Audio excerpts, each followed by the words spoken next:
Sir, Bihar में उद्योग चालू करने के लिए युवा लोन सरकार से लोन लेते हैं, क्योंकि जूता चप्पल सब खिंच जाता है, फिर भी उसको लोन नहीं मिलता है। क्या कोई आसानी तरीका सरकार को अपनानी चाहिए?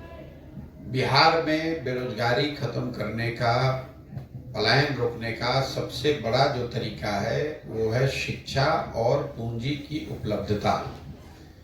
ज्यादातर लोग, आप लोग या यहाँ के नेता न जानते हैं, न इस पर चर्चा करते हैं कि आखिर इतनी बेरोजगारी यहाँ क्यों है।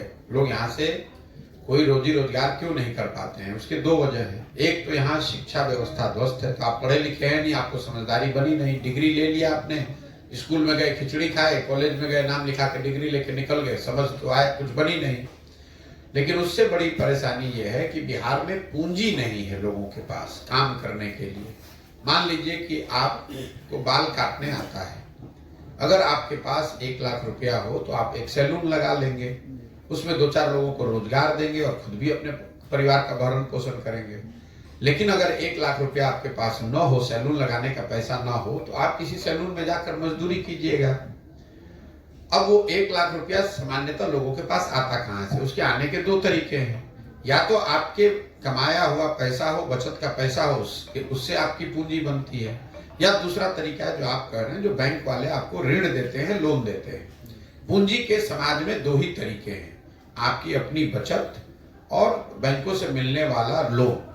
मान लीजिए कि आपको घर बनाना है, आपके पास 1 लाख रुपया अपना बचा हुआ है कमाने के बाद, खर्चे के बाद, और फिर 10 लाख रुपया बैंक ने लोन ले लिया, तो आप 10 लाख रुपए का घर बना सकते हैं।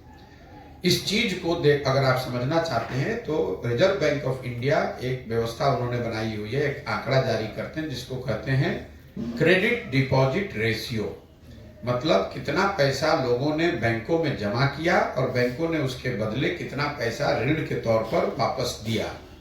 पैसा आप जमा करें, ये जमा करें, हम जमा करें, लेकिन जो लोग ऋण लेना चाहते हैं उनको बैंक ऋण देते हैं। ये उनका बिजनेस भी है और उनकी संवैधानिक जिम्मेवारी भी है कि अगर 100 रुपया उन बैंक में जमा होता है तो बैंक की ये जिम्मेवारी है कि 70 रुपया कम से कम वापस से समाज में लोन के तौर पर, ऋण के तौर पर दिया जाए।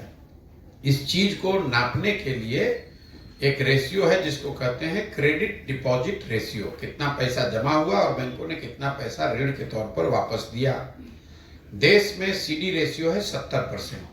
मतलब पूरे देश के लोगों ने अगर मिलकर 1 लाख रुपया बैंक में जमा किया तो बैंकों ने 70,000 रुपया ऋण के तौर पर समाज के अन्य विभिन्न लोगों को दिया, चाहे घर बनाने के लिए दिया हो, गाड़ी खरीदने के लिए दिया हो, यूट्यूब चलाने के लिए दिया हो, सैलून लगाने के लिए दिया हो।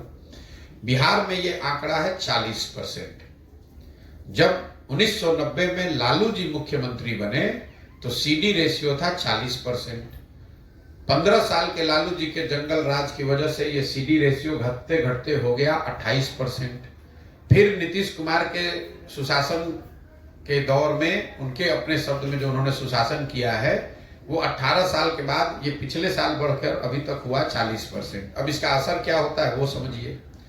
पिछले साल, अभी आपने कहा कि यहाँ चीनी पेपर मिल नहीं चल रहा है, पिछले वर्ष बिहार की गरीब जनता ने बैंकों में जमा किया 4,61,000 करोड़ रुपया।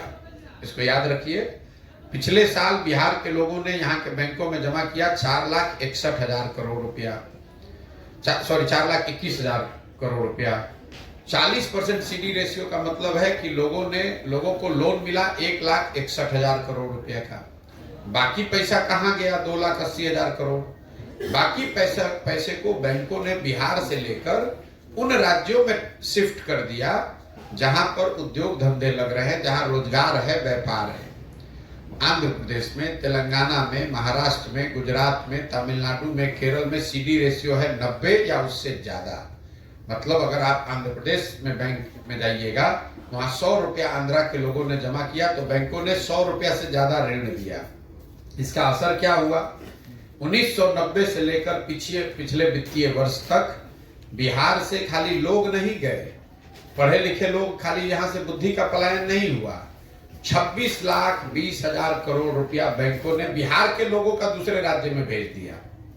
न बिहार में किसी को इसकी समझ है, न इसकी कोई चर्चा करता है, न उसको जानकारी। जरा आप अंदाजा लगाइए कि 26 लाख करोड़ रुपया अगर बिहार के लोगों को स्वरोजगार के लिए, बिजनेस व्यापार के लिए, घर बनाने के लिए, गाड़ी खरीदने के लिए, यूट्यूब चैनल चलाने के लिए मिला होता तो कितने ज्यादा लोगों को यहाँ रोजगार मिलता, कितनी ज्यादा यहाँ रोजगार की संभावना पैदा होती। लेकिन यहाँ तो किसी को इसकी चर्चा करनी नहीं है। यहाँ तो यही बात करना है कि आपको 400 रुपया पेंशन देते हैं, आप वोट हमको देते रहिए।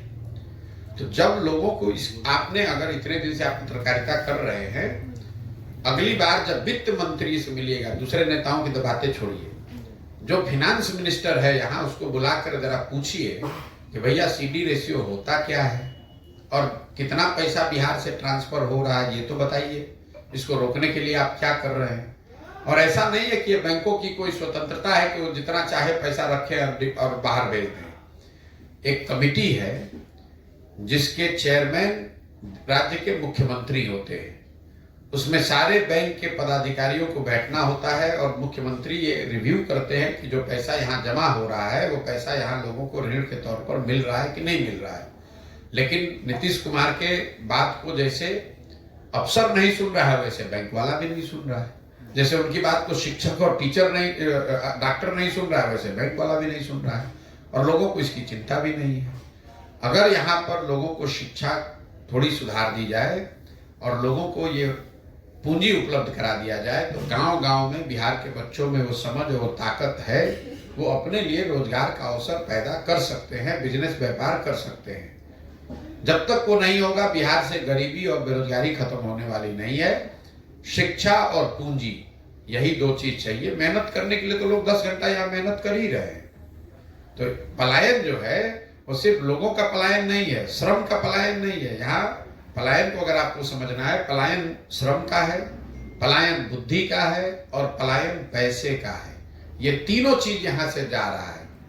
तो अगर महाराष्ट्र में कोई फैक्ट्री लगी हुई है जहाँ मोटरसाइकिल बनता है, तो उस फैक्ट्री को जो लोन मिला हुआ है उसमें भी बिहार के लोगों का पैसा लगा हुआ है।